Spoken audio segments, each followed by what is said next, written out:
In every neighborhood, there are always crazy complaints.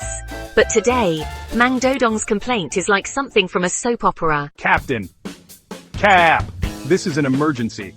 I can't hold back my feelings anymore. What is it this time, Dodong? Did someone steal your slippers again? Worse than that, Cap. I have a neighbor who says good morning at midnight. What's that? Good night. That's good morning. Not only that, every time I pass by their house, their cat gives me the side eye. Like it's judging me. Like Regina from The Devil Wears... well, you know. What did you do to the cat, Dodong? I didn't do anything. I just miss having a pet.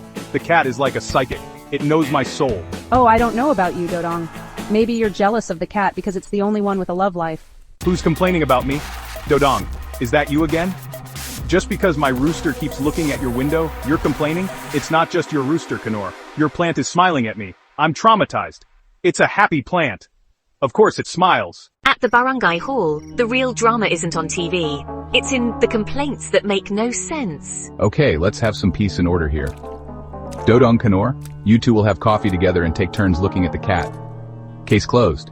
Okay, Cap, but if that cat winks at me, I'm getting an exorcism. If you have a neighbor with a psychic cat or a happy plant, don't worry, the Barangay Hall is here for you. Just don't bring a soap opera script.